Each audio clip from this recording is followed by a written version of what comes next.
Well, good afternoon, everybody. Call to order the meeting of the Environmental Advisory Council for Wednesday, January 24th at 3 p.m. We'll start off by doing roll call. Michael Campbell. Here.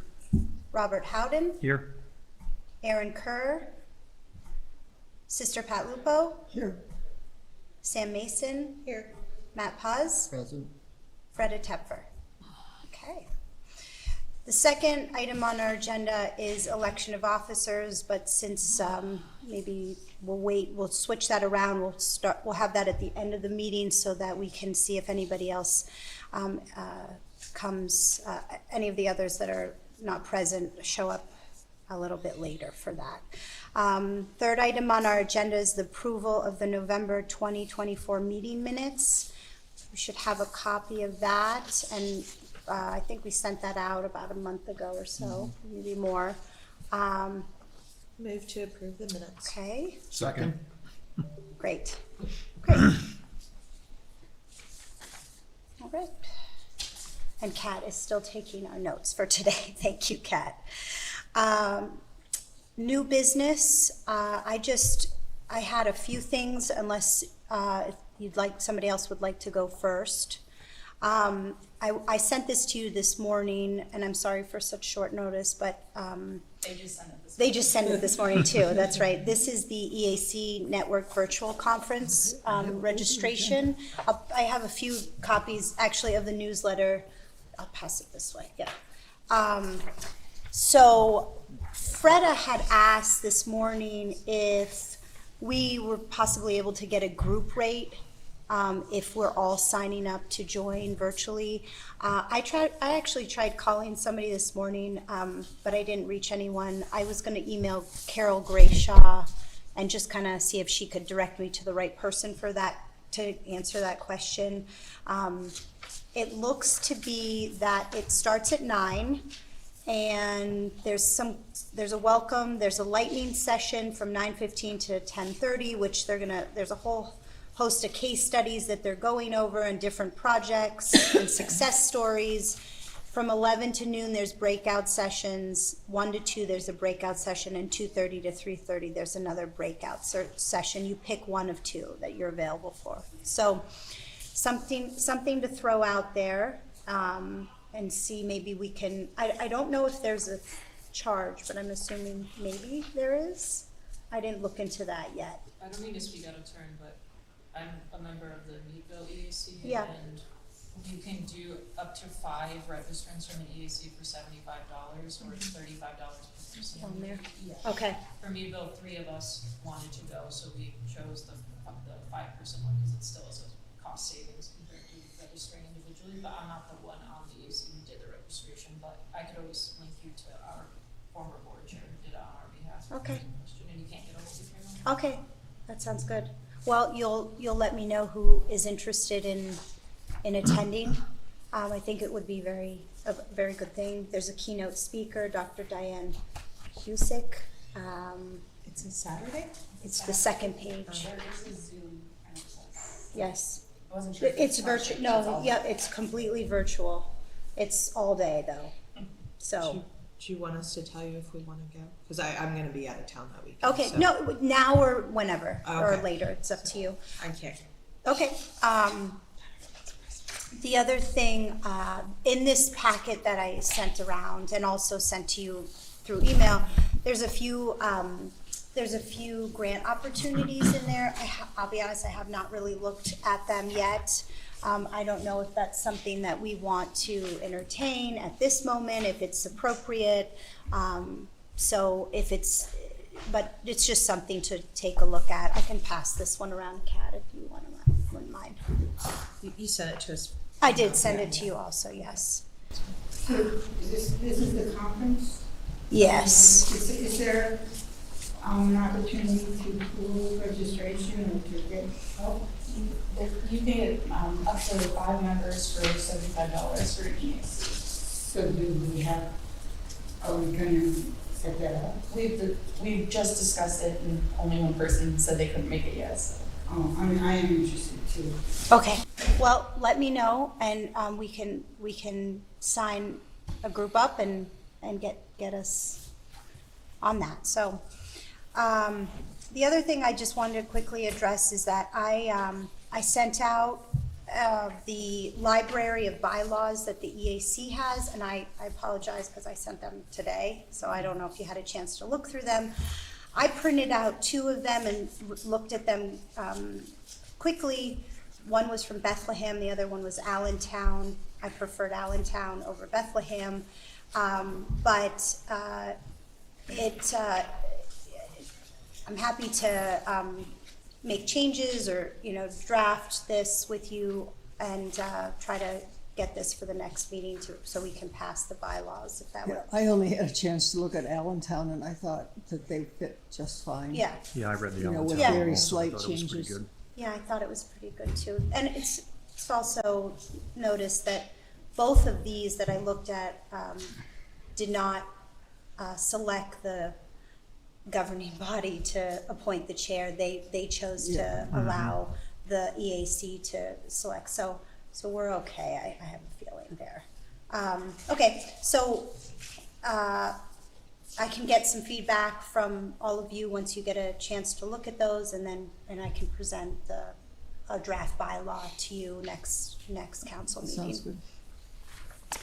Is there anyone else who has any new business? No? When should we get feedback to you by? I think you should give us a deadline For the bylaws? for the Yeah. bylaws. No deadline, no feedback. Yeah.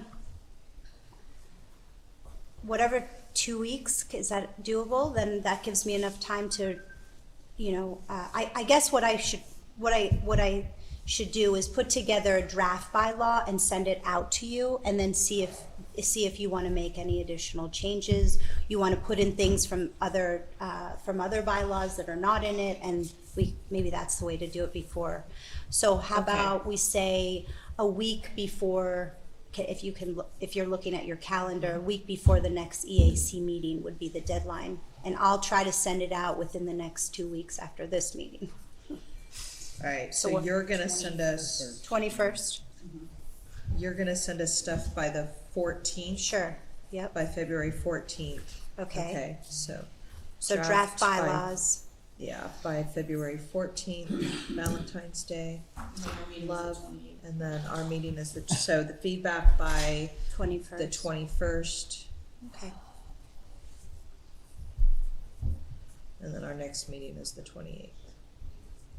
So the meeting to vote, basically, right? yes. Okay. Perfect. Okay. Any other new business? Okay, so we're gonna move on to our presentations for today. The first presentation we have is Jenny Tompkins from Penn Future, who's going to give us an update on, on some of the plans that you have been working on, and some where we are at this moment. So, Jenny, do you want to? Yeah, I guess the only clarification is knowing that Porter goes after me, how much introduction should I give to the city's current efforts around local climate action planning before I dive into what's happening in Meadville? I think Porter's You were really late, focused so we on decided the to wait. P4P grant. Okay. So I don't know, and Porter's on. So hi, Porter.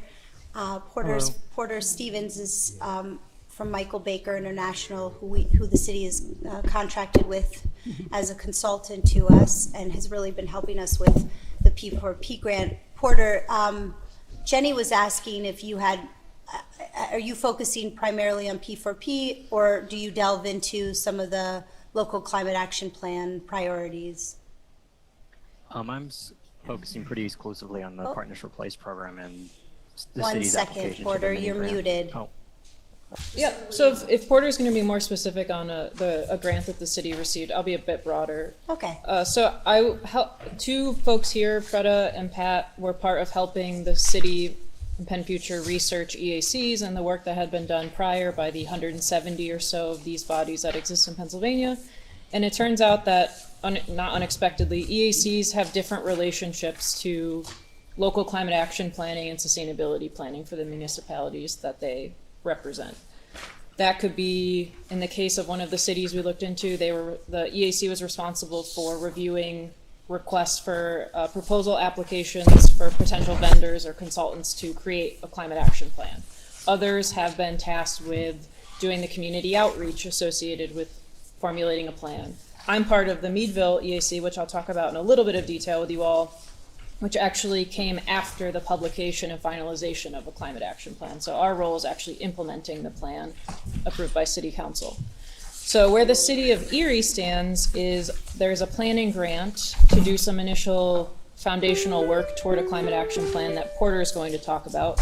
But I also wanted to mention that the city participated in a program with Penn State Sustainability Institute, I apologize if that's not their formal name, to do a greenhouse gas inventory for the city with the help of some students from Penn State, Maine. And they helped to lay some of the foundation that would be needed to set climate reduction goals and then have a plan in place for strategies and recommendations to reduce those emissions. So does everybody understand that? The mayor has at least committed to a greenhouse gas inventory and started to lay the framework for what would have to happen for a plan to be in place.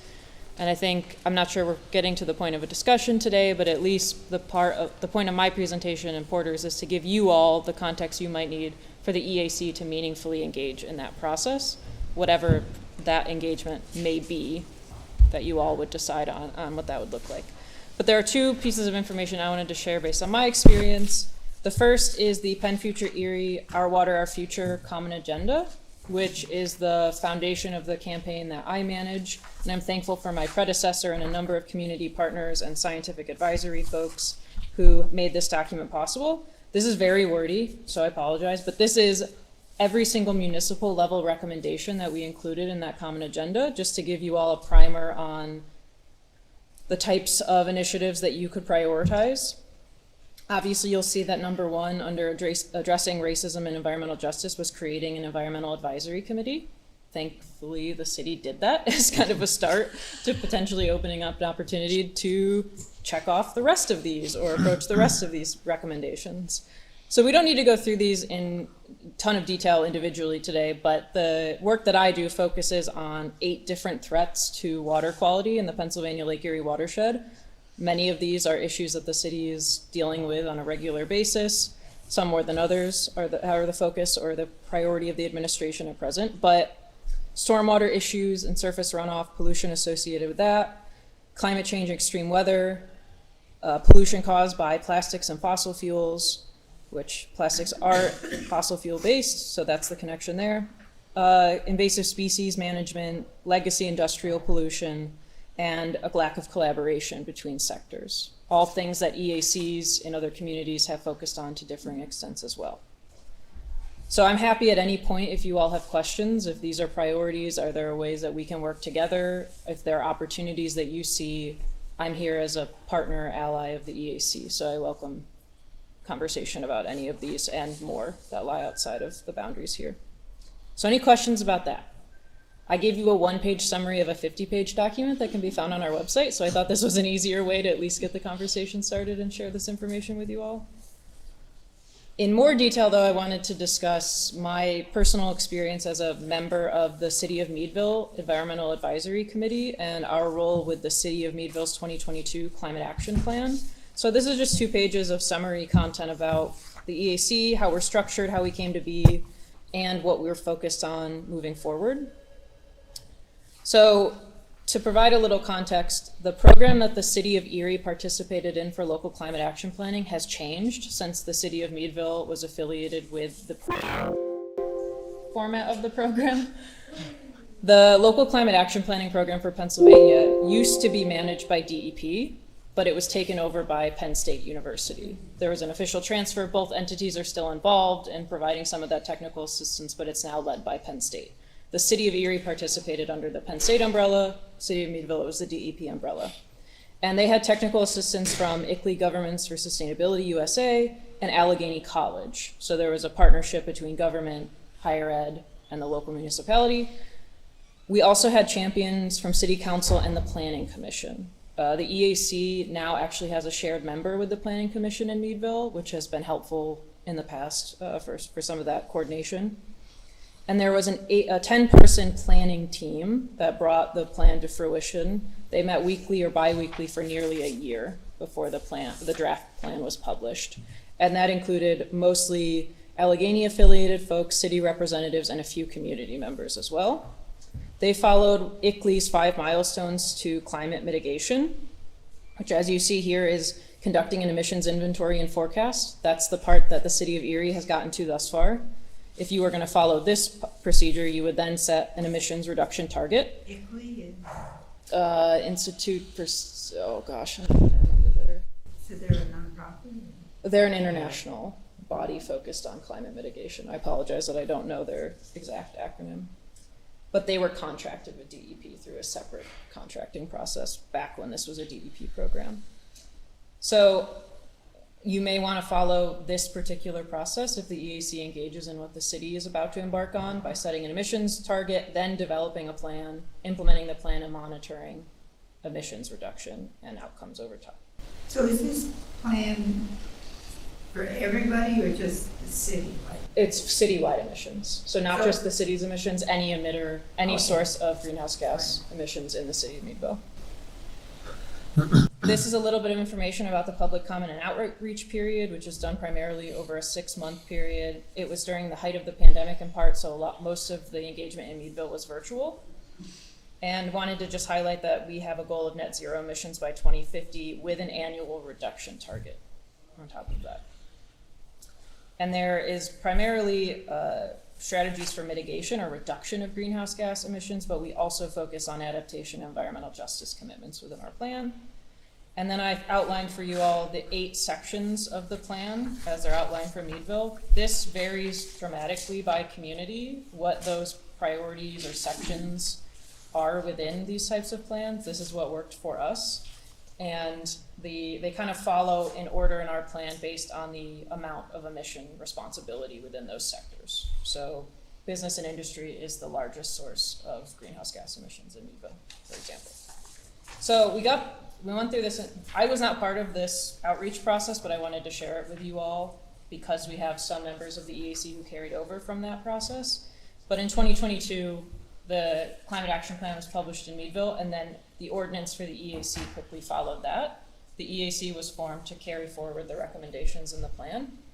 So where we stand now is there are 4 subcommittees that are based loosely around the sections of our Climate Action Plan. So the mobility subcommittee is actually focused on the transportation section of the plan. You can see some connections there. And we have membership, our 7 members, 2 from higher ed, 2 from the environmental nonprofit sector, 2 from the private sector, and 1 retired member that has a lot of experience both in government and nonprofit work. So similar to you all, a really varied set of experiences and the types of expertise that we bring to the table. So the subcommittee structure, I think, has been really beneficial for our work. It's been necessary because of the level of detail in the plan and the lack of staff capacity in Meadville, which is a lot smaller. You all are lucky that you have 2 staff sitting here today. We don't have any staff that regularly attend our meetings. We actually decided at one point we needed to have our own secretary because of the staff time needed for our meetings. I am the secretary of Meadville EAC, which is fine. But that gives you some perspective on a much smaller city. We needed those subcommittees to continue that work forward. And then I listed some of the ongoing initiatives and some of what we have planned for 2024. It took 6 to 12 months to get the subcommittees structured, meeting, and starting to align with the CAP and HEF goals. So just putting that in perspective, we are now over a year out from the formation of the EAC, and these are the types of initiatives in the docket. I just want to highlight really quickly the first 2 items here. The rest are kind of self-explanatory, or you could feel free to look into. But we have started a community partnership program that we're launching in the spring, which will allow us to have community partners commit to the CAP. And so it'll be more of a facilitated partnership where we can have conversations with them about what they're doing that aligns with our emission reduction goals and create a system where we can highlight the great work that's happening instead of only focusing on all the unmet need that we have. And the second one I wanted to highlight is the DEP Shared Energy Manager Program. We actually found out last week that after applying, Meadville was accepted as a municipality under that program. And it actually links the city up with an engineering consulting firm who can add capacity to our goals. However, it's historically been focused on reducing emissions within the local government itself, so operations and buildings, energy efficiency. But they can also help with consulting services and research on items that may not pertain just to city or municipal emissions. So I'd encourage you all, if you're gonna go down this route and the EAC is gonna be involved in the local climate action plan, to start researching the Shared Energy Manager Program kind of from the beginning, because that's another value add and capacity building opportunity for the goals that you might have. So I'll send an electronic copy of this to Jackie and the rest of you, because I also linked to a number of Meadville resources, including our climate action plan, our ordinance. We have a Facebook page for the EAC that's been created recently, and our agendas and minutes are available. If the bylaws are helpful, that's fine, but Bethlehem is like the first city to really have a well-functioning EAC dating back 20 years, and then everybody kind of took the Bethlehem ones and improved upon them. As you see in Allentown's case, they just expanded on what the gaps may have been in Bethlehem.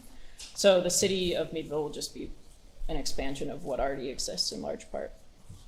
Does anyone have questions about this? I had one question. Yeah. I was curious, so you have a category called waste reduction, but there's nothing about source control, actually.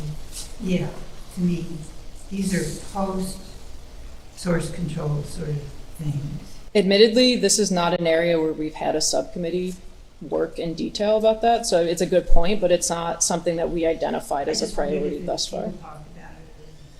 Honestly, we haven't. Yeah, so housing, energy production, commercial energy efficiency, and transportation have really risen to the top of our expertise and priority. But I do think it's an area where we get more community feedback, so I could see us in the next few years definitely doing something there. Is this helpful? I don't want to just like lay information on you and then it be like, what is happening? Because I didn't probably do the best primer of explaining where the city is with potentially embarking on a climate action plan. Apologies there. It's understandable that you didn't know what ICLEI stands for, by the way. Just because they don't even really say it on their website, and I think it's because it's a global it's a NGO, a global NGO. So it probably comes from a language that is not English. So they have ICLEI and then dash local governments for sustainability, which obviously is not what ICLEI stands for, but basically they are Exactly. local governments for sustainability. So if there are opportunities to work together between Meadville EAC and Erie EAC, I'm also happy to help facilitate those connections too down the line, if it's helpful. I could see maybe down the line having possibly like a working session with them, bringing them in to do something like that. They're only 25 minutes from us. Okay. Anything else? No? I've got a question. To what extent does the subcommittee structure, which identifies 4 specific things that are being advanced, to what extent did that depend on the nature of the greenhouse gas emissions inventory? It did in part. So we definitely, recognizing our role, because we were specifically tasked with implementing the plan, we did choose the 3 to 4 top emission sources in the city. However, that doesn't mean that those aren't also the most challenging, because most of those actions lie with community partnerships, not with the city taking its own action. So I would say, in particular, I'm on the commercial energy efficiency and the weatherization subcommittees. The commercial energy efficiency is complicated because it's community partners and private sector partners. So we've actually had initial conversations with Green Building Alliance, who has your 2030 district here in Erie, to do a similar model in Meadville, because the framework is already in place to implement their technical assistance, rather than a volunteer EAC taking on that role instead. So we found that a lot of it is just what models can we replicate that have been successful elsewhere and bring those as advisors. I guess the point of my question is, if we were to follow a similar pathway, we'd first need to take a good look at our inventory to know where our problem spots are. Yeah, in Meadville, it's been helpful because the professor at Allegheny who facilitated the greenhouse gas inventory process is now on our EAC. So he's carried that institutional knowledge forward. Where's Erie at with doing I was there for the initial presentation, but I'm not sure what has changed or shifted since mid-2023, I think, when Has those that been results were published. publicized anywhere? Sarah Peelman has a presentation from the Penn State students with a summary. But we're missing some data. I know that. We've how much on transit? I know we've missing some data from National Fuel. That's what I've heard. I don't know much about that. Get some more information from Sarah. But yeah, I know there's some missing pieces still to it. So I think, Mike, to your point, that would be a critical part of next steps. Right. Thank you. This is great. I think it's very helpful to have them all. You guys at least have the benefit of organizing during the planning phase. We've been handed something that we're trying to catch up with the historical knowledge in some part because only 2 of the 7 EAC members have that context. So they spend the first 3 months just re-explaining, I think, what a lot of the process was to get to the point that we were at. You all are going to be coming to the table with the same amount of information. Was Sarah tasked? Sarah Peelman, was she leading that inventory, or who was leading that? Sarah was the point person for the city, I believe, with the data people, Okay. from. Penn State. But Penn Penn State State, Barron, but we also. Not have- Barron, Or Penn State, Maine, University Park, Um, yeah. Penn State Barron did do a greenhouse gas audit for the EMTA, so we have information now on the EMTA emissions, which unsurprisingly is mostly buses. so Sarah was the city. I know, it's shocking. I was thinking that they weren't looking at, maybe it's in a different category of what topic, but that as we look at sources, what the difference would be if we had more transit in terms of our emissions. Oh, I don't think they started to do like reduction scenario planning or anything. But I do know, Jackie, that there was a faculty advisor from Penn State that was the connection between Sarah and the students, so maybe that person Peter Buck. holds the most information. Peter Buck would probably, and then I forget the other, Randy something? yeah, yes. I can find the names, but yeah, there's 2 people at Penn State University Park. I'm not allowed to call it Maine, you can. But yeah, there's 2 people at Penn State University Park that are the faculty leads, and so yeah, they were in contact with Sarah Peelman. And I've heard conflicting accounts as to the completeness of the data. I do know that there were issues getting data from First Energy, which is I said First National, First Energy. First Energy, which is Penelec, right? I think it's, Yes. is that right? That's Yeah. Penelec. Yeah. Was So it they were- also National Fuel though, as well? I think the national fuel data they have. They have. And that's Okay. my fault because I got them confused. Okay. Yeah, that Yeah. they're really easy to Okay. get confused.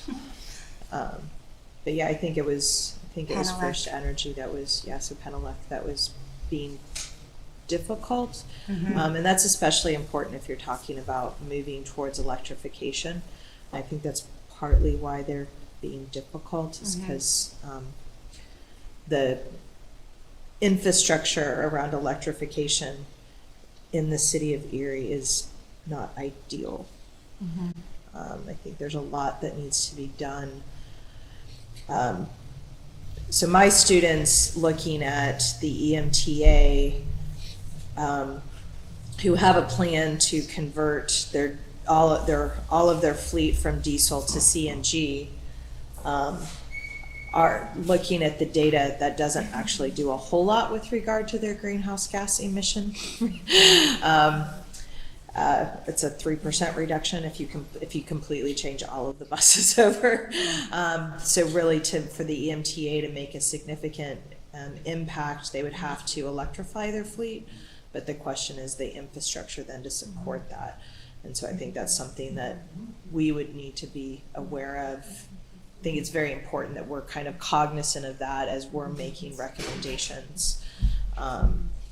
Because there's a huge desire and, understandably to electrify things, but we have to make sure we have the infrastructure in place to support that. So when you say electrification, are you talking about, like, I have a gas furnace, a gas stove, gas. Are you talking about capacity for everybody to have a more electric home? Or are you talking about charging stations, or what are you referring to? So, generally it's yes, moving everything to electric. So heating systems to electric, but a lot of it is vehicles, and the infrastructure to support the charging. So wonderfully, the city just got the, $3 million, $5 million to get, electric, garbage trucks, which is fantastic. But, to convert the entire fleet over to electric, do we actually have the capacity to support the charging of those? And it's great on the environmental justice front, right? To not have those gas-powered vehicles driving through these EJ40 zones is fantastic, but we have to make sure that we can support charging them, is what I'm saying.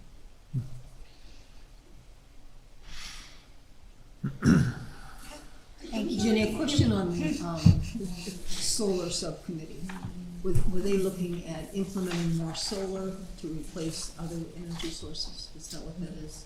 Yeah, so there's a professor, Ian Carbone, who's an EAC member and the chair of our committee, who actually does solar courses at Allegheny, and his students have done a couple of community-based installations on the Unitarian Universalist Church in Meadville. They're now working with a housing nonprofit to do an installation, or our local community foundation. So those have been the 3 shovel-ready projects. Is everyone familiar with I can't say this, recorded, the questionable old 60s DEP building in Meadville?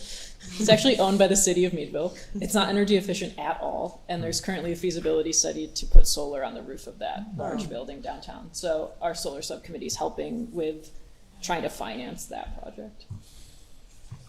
Give me a weird look. It seems odd to put a solar installation on a building that's, okay. So the way that some of the financing works, previously there wasn't a lot of federal tax or rebate opportunities for nonprofits, of course, as non-taxable entities, but there's been some flexibility under the Inflation Reduction Act that allows nonprofits and local governments to qualify for renewable energy subsidies. And part of that is that the city can actually put the solar on the DEP building, which is a huge source of energy, and have that offset cost across the entire energy landscape. So that's the largest roof, and they can actually pick and choose which buildings that's offset the cost for. So DEP may not recognize all of the energy savings for that array. There may be a negotiation for DEP to get some utility cost reduction, while the city also reduces costs for some of their other buildings. So there's kind of a negotiation process happening now. Sorry that was really wonky, but it gives you some perspective for some of the work that subcommittee is doing. Could I pick up on one thing you were saying with vehicles? Is anybody trying to address for the Amazon, UPS, and FedEx, and all that stuff driving around my neighborhoods too? Is there any study, or do we have any idea where they all electrification of their fleet? I have no idea. That's where we get into that corporate, having those corporate partners. Okay, thank you, Jenny. That's very helpful. Yeah. And you'll send the the digital. Thank you. Okay. Next, well, hopefully, Porter, you are able to be heard here. Maybe you'll try a test. All right. Well, good afternoon, everyone. Thank you for giving me the opportunity. I'm excited to be here to talk about the Partners for Place program and how it could potentially benefit environmental and racial justice projects being conducted in the city of Erie. So just to briefly cover what I'll be talking about today, I'll be going over the Partners for Place program, which I'll hereafter referred to by its acronym P4P. The Funders Network, which is the organization, philanthropic organization that runs the program, and also give you some background to the City of Erie's grant application to the P4P program and how we are proposing to use that funding moving forward. So first, so just to kind of start broad and steadily narrow it in, gives a little bit of background on the Funders Network.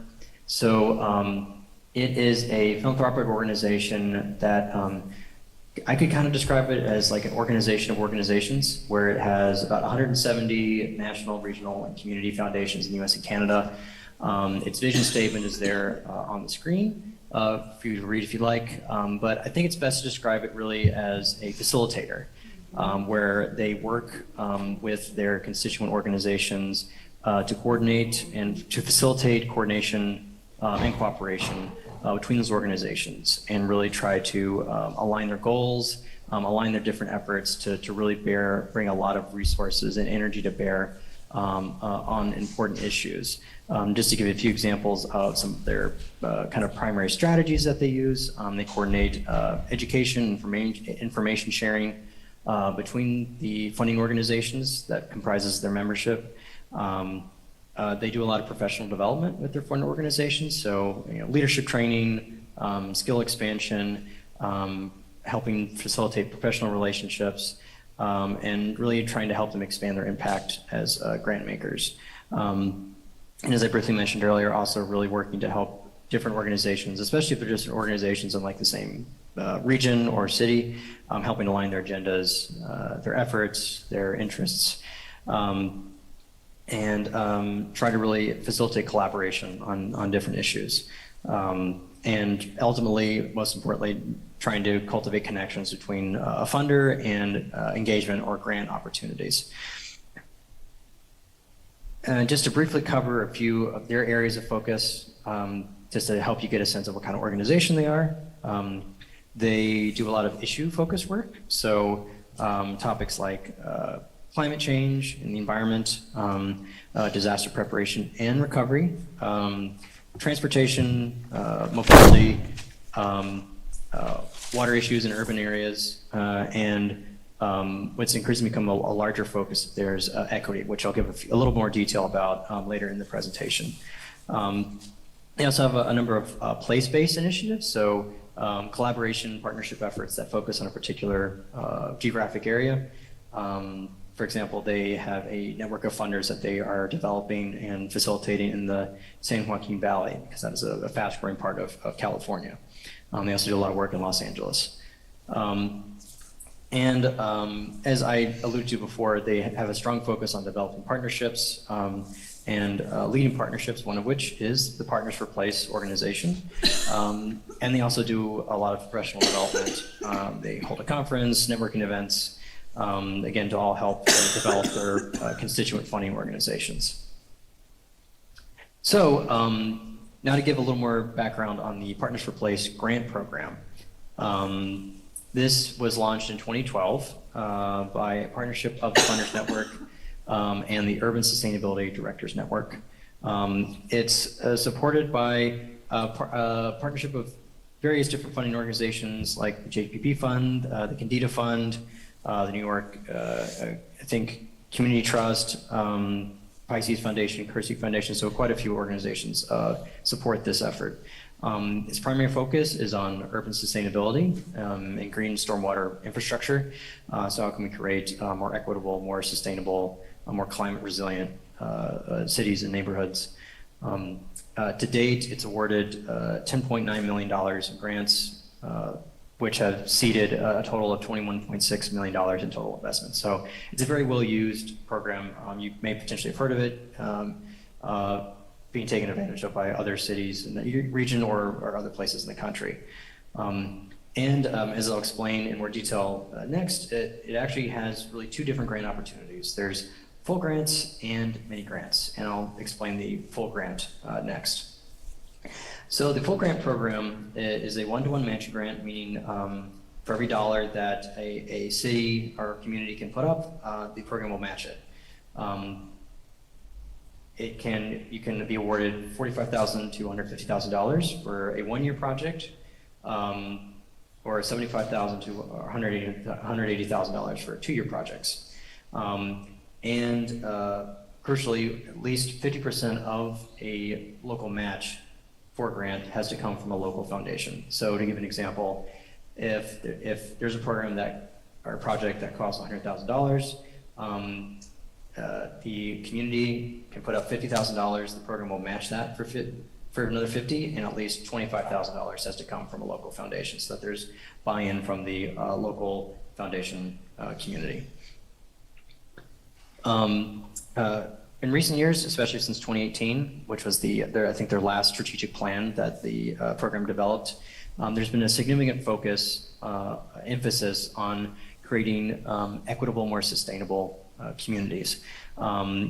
As I'm sure you all well know, a lot of the communities that are now bearing the brunt of the impacts of climate change are also communities that historically have dealt with a lot of both environmental and racial justice issues. They're ones that have to deal with a lot of pollution, were historically redlined. So the program has recognized that there's a need for a strong emphasis on providing funding for projects in these communities. And to that end, they've created a few additional terms that you would see through a lot of the program literature, and also in the City of Erie's application. The communities that they want to work with the most, they refer to as frontline communities. So those are communities that are most impacted by historic oppression, economic disadvantage, environmental harm, both historic and present, or in the future in regards to climate change. So these really are communities, as the name says, that are on the front line of a lot of the issues that the program is trying to address. And you also see the term frontline community group, who is a group, be it a neighborhood organization, a nonprofit, church group, whose primary mission it is to represent and serve those frontline communities and try to improve the quality of life within them. In contrast to the full grant program, there is the mini grant program, which is what's most relevant to our discussion today. As you can see, it's a much smaller program. It awards up to $10,000. And what really makes it distinct from the full grant program is that instead of providing funding for the completion of a specific project or a plan, it really focuses more, I think, on building partnerships. So I like to characterize it as a grant program to fund planning before we plan, if that makes any sense, where it really works to facilitate collaboration between different groups that want to work together on towards a specific goal or accomplish a project, work on specific issues, to make sure that their goals are aligned, that they can effectively work together so that they can be productive in how they work towards any kind of equitable, sustainable climate action, green stormwater infrastructure project. Before you take on a project, this grant program helps you make sure that internally you have the structure in place that makes you the most effective you can be in using any additional funding to accomplish your goals. Applications, just very generally, they must include a frontline community group. So it needs to work to develop relationships with a frontline community. So, and also it needs to include a place-based funder, which is a term to refer to really just a philanthropic organization or any kind of entity that regularly makes grants within a community. So someone who's locally active in the community that you want to, whose priorities and issues you want to address. Also, it should be noted that while a municipality can be a participant, it can be part of a group, it can actually receive the funds. You have to designate a 501c3 to actually be the grant recipient as part of the application process. And while this program, you don't have to then apply for a full P4Free grant, this is typically, I think, used to prepare a partnership or group to apply for a full Partners for Place grant. You may hear us or in any documentation we shared that we may sometimes refer to the mini grant program as a phase 1, quote unquote, and the full grant program as a phase 2. because sometimes that's how they typically function. So now that we've gotten kind of a good background of Funders Network, the Partners for Place program, and the mini grant program, now we'll move into how the City of Erie has applied for this program and what we intend to use the funding for. So just to give a bit of history, a partnership in the City of Erie did submit an application to the P4P mini grant program in 2022. The application partners included the City of Erie, the Sustainability Director, the Hammett Health Foundation, and also CRANE, which stands for anyone who may not know, the Community Resilience Action Network, CAFE, the Culture Arts Festivals and Events Organization of Erie, and PAC Grant. And very broadly, the project concept was to create a collaboration partnership, a sort of a third space, if you will, where the city, environmental partners, and frontline communities could come together to develop a plan of action to address climate issues, environmental issues, racial justice issues in the city. So really to create a place that all these groups who don't always end up in the same room to really be able to collaborate effectively to develop community consensus to how we can start addressing some of these issues. The city was awarded a full grant of $2,000, and CAFE was designated as the grant recipient, and they still are ones who are holding on to the funds. So that was in 2022. Fast forward to 2024, the grant funding was not used. There was really no specific reason why that happened. It was issues due, such as staff turnover, other priorities among project partners. Just as sometimes happens, it just got shifted to the back burner. Michael Maker International was hired by the city in summer of last year for general technical professional services to help the city make progress on a number of different projects, and we selected at the beginning of that relationship the Partners for Place mini grant as a subject of our efforts. So we started looking at how can we kind of restart the project, reconnect with the partner organizations who were part of the original application, and begin to move it forward so we can take advantage of those funds. So we've been working on it for a couple months now, and where we stand now is our proposal is it's pretty similar to what was originally proposed, is to create a partnership between the City of Erie and its constituent departments and related organizations. What's referred to in the P4P literature as core frontline partners, but are really environmental partner organizations like CRANE, PAC Grant, Hammett Health Foundation, and frontline communities, which for the rest of the presentation I'll just refer to as communities, just for the sake of simplicity.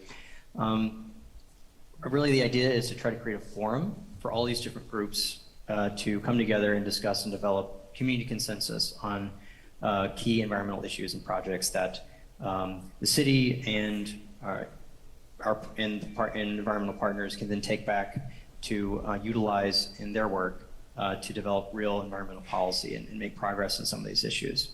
And most importantly,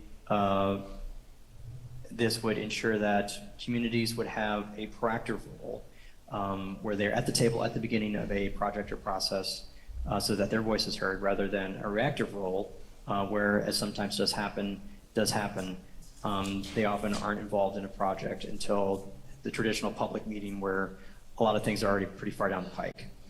So trying to get their foot in the door and have them play a role in the process much earlier, so that their needs and their priorities are reflected in the final process or product. Just to briefly cover a few different elements, groups who would be participating in this project.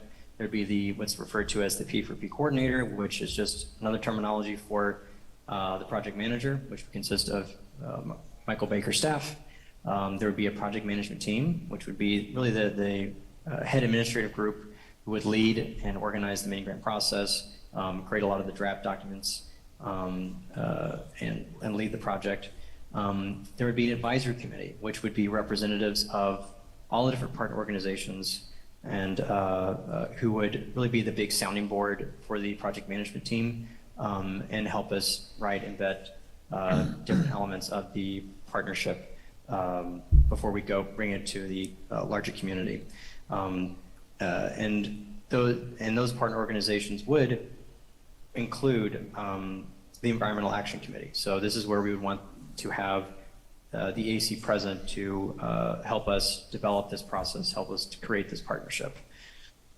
And finally, and most importantly, representatives from community organizations who would have a seat at the table and help us kind of form the final makeup of the partnership and its structure. So to briefly go over the general project schedule. So this would be a 6-month project. We would hope to start next month, February of 2024.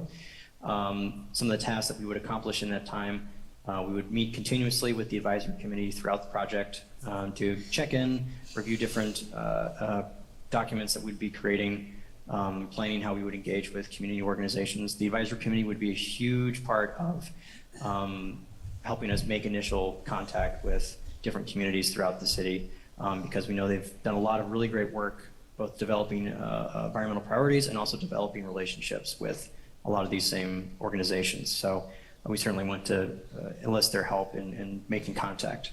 We'd also be reviewing existing plans, so seeing what work has already been done, because we know a lot of hard work has already been accomplished. So looking at plans for the city, like area focused, but also looking at some of the documentation that a lot of the partners have created, like the vulnerability assessment for Erie County recently completed by PAC grant, and also, as Jenny just mentioned in her presentation, the common agenda for protecting PA's Lake Erie watershed. So what can we take from those documents to help inform our process?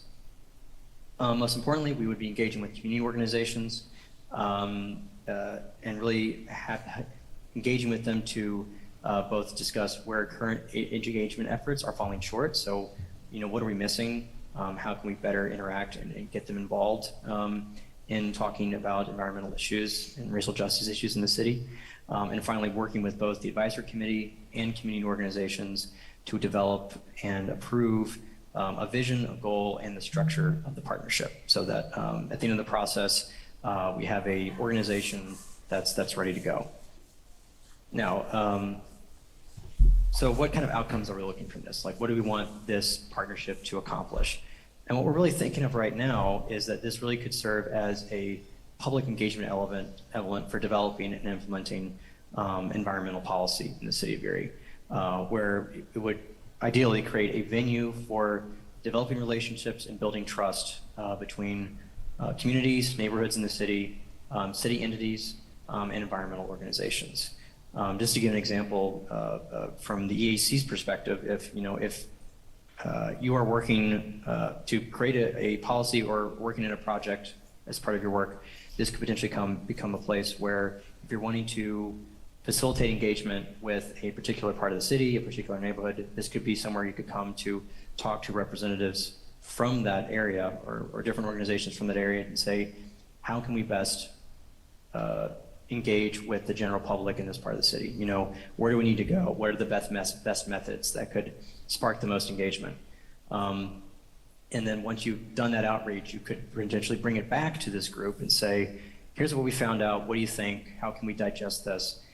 So there's a lot of collaboration and trust building in that area, just to kind of give an example. Ultimately, we wanted to provide an opportunity for organizations to discuss environmental issues and priorities with community members. So I hope that helps solidify how it's distinct from the EAC, and that it brings a strong public engagement element into it that could become a tool for you to use in your work to better connect with the general community in the city of Erie. So that's my presentation. Again, I knew I'd throw a lot of stuff at you in 20 minutes, but I'm happy to answer any questions you might have. Thank you very much.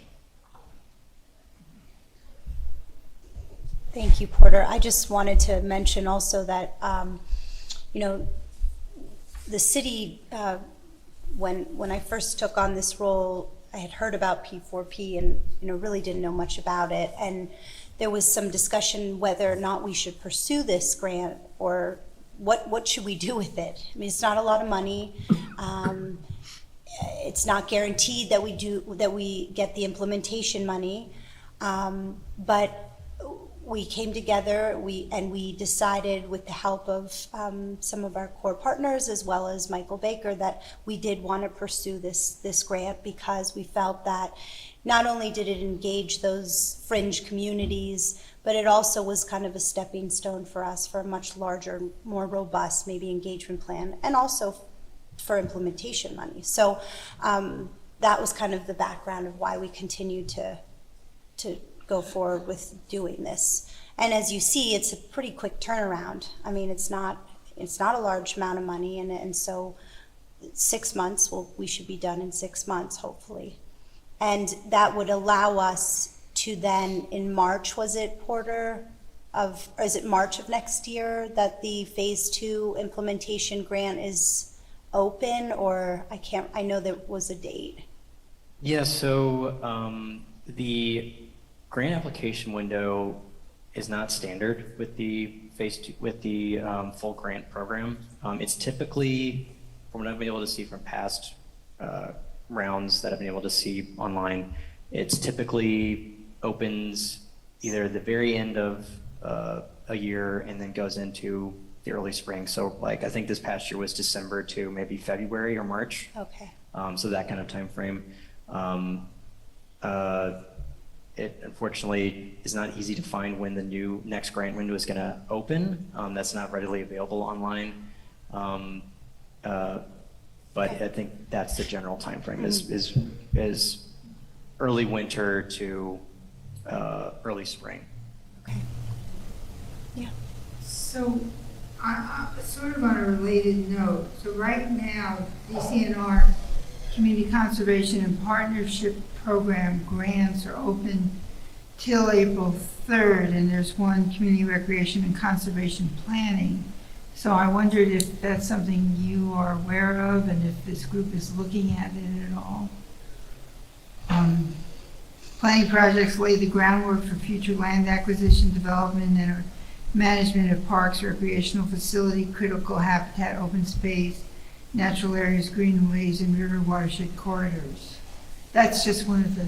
Is C2P2 already funding the city's Parks Master Plan? Yeah, I was going to process? say, we're in the process of finalizing our steering committee for the comprehensive Parks and Rec plan, so we haven't even started that project yet. That sounds pretty much, we've already, I think that's the one, unless, is that Sarah's? Sarah also has a DCNR grant too. Hers is a Keystone Tree Fund. Keystone, okay. But Are there gonna same- be- Yeah. same Same pool of funding money, stream. just sort of- Yeah. Are there going to be any regular sitting people on the steering committee? In the past, it's been like just a whole bunch of different people who work in different departments and not really actual people.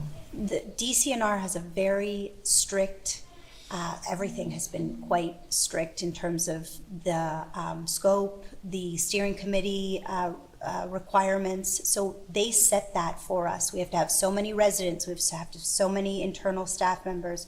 So we are just abiding by what the regs say for this grant. We're hoping to have, I mean, we have at least 2 seats for residents right now. Yeah, I had asked to be on it. You said Yeah. it couldn't be double, but if you still have one, I would still be interested. Okay. Any other questions for Porter on the P4P? No? That means you did a good job, Porter. Okay, well, thank you. I think Porter will be giving the EAC some updates as we move through the process, especially with the February kickoff for the grant. So, yeah, that's great. Porter, can you email out the doc you sent and you showed? The presentation. Yeah, the presentation. Yes, I'd be happy to. Thank I'll you. send that, yeah. Okay. Thank you, Porter. Yeah, thank you.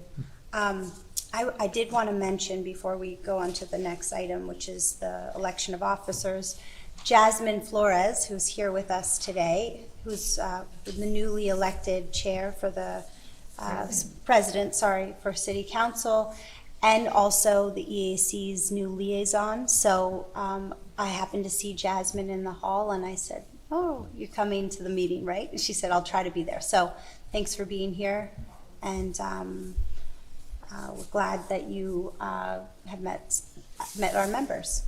Thank you for willing to participate and making sure that everything is done for our community. I know that people were concerned about environmental justice, but I did hear from the presentation that we're covering our basis. But I just definitely want to make sure that we're listening to all the communities that were left behind, because Erie is definitely a cesspool of environmental hazard. So, you know, as long as we have the right people doing the work, I'm pretty sure all voices will be heard. So that gives me hope. Thank you. Thanks, Jasmine. Okay. Should we do public comment or or election of officers? Or let's do election of officers first. So from the bylaws, even though we don't have bylaws yet, from the bylaws that I've looked at, a chair, vice chair, and secretary are primarily the three officers that are voted upon. I don't know if you wanted me to it's the same kind of thing. The chair is the one who presides over the meeting. Vice chair would hold the meeting or hold any other things if the chair was not present. And the secretary would keep minutes, records of the EAC's regular and special meetings under the guidance of the chair. The chair would also work with the staff lead, which is me, to set the agenda. So, I had a question. Yes. Is there anybody here who, because of their schedule or whatever, doesn't want to be nominated for anything? Oh, for gosh.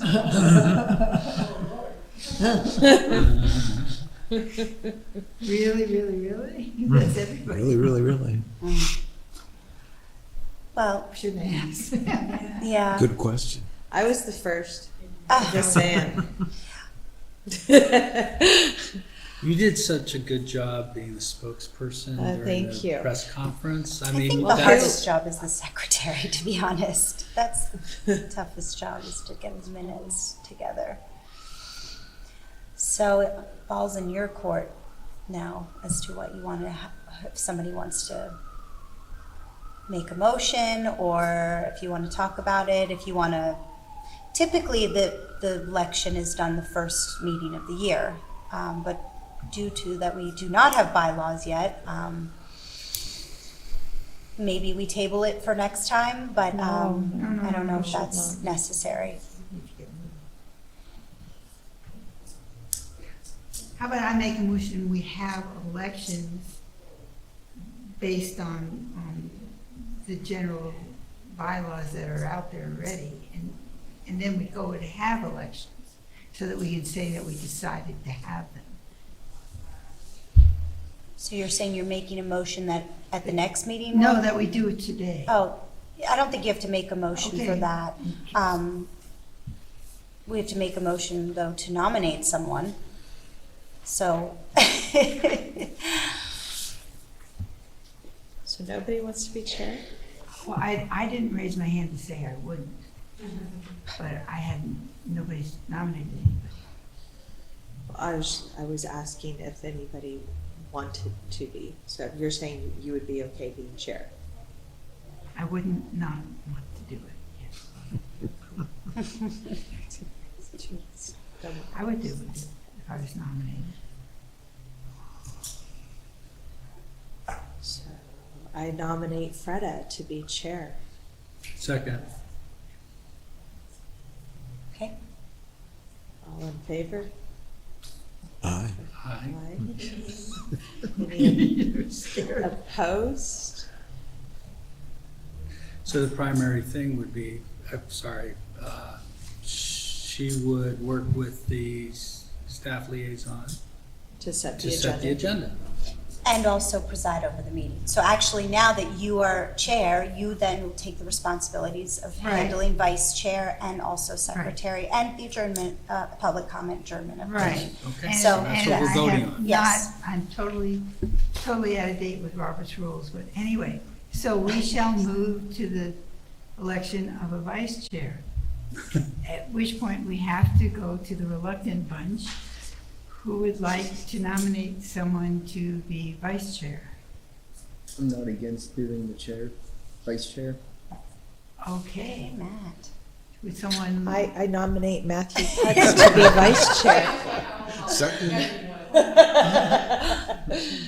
It's been seconded, all in favor. Oh, Aye. wait, sorry, chair should say Yeah. that. So, okay, so the nominations are closed. So, Does anyone else? all right, did anybody else want to nominate anybody? Okay, so, all in favor of electing Matthew Puz the vice chair? Aye. Aye. Any opposed? Aye. You've been outvoted? You have. You get to run the May meeting, by the way. Yeah. Okay, and then we have secretary. Who would like to nominate someone to be secretary? I have a question. If we have a person from the city that's serving in that capacity, Who is more than willing to hand it off? But could we ask the person from the city to be Yeah, second? No, we're don't you not come- allowed to Will you be. be coming to the meeting? Is there or anything is we that- wouldn't want her to She's do? not a member. Yeah, I'm not a voting member. Right. If it's valuable, all I do is take the notes from Meadville during the meeting. The staff liaison still puts all of the agendas and minutes up online, does all the publication in the paper.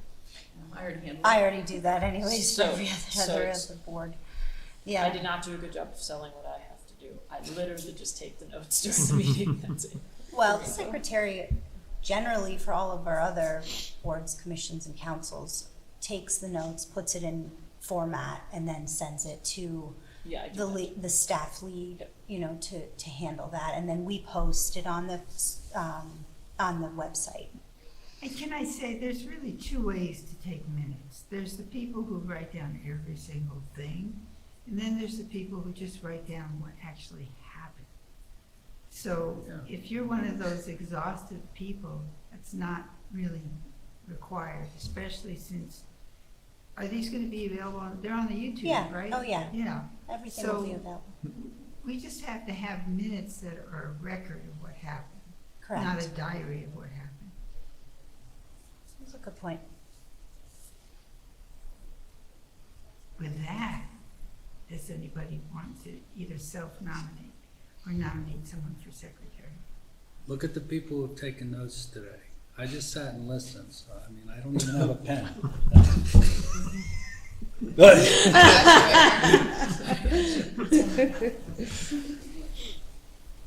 You did that on purpose.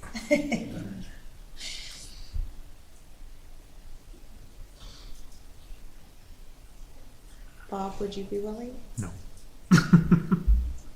I am a terrible note taker. As well.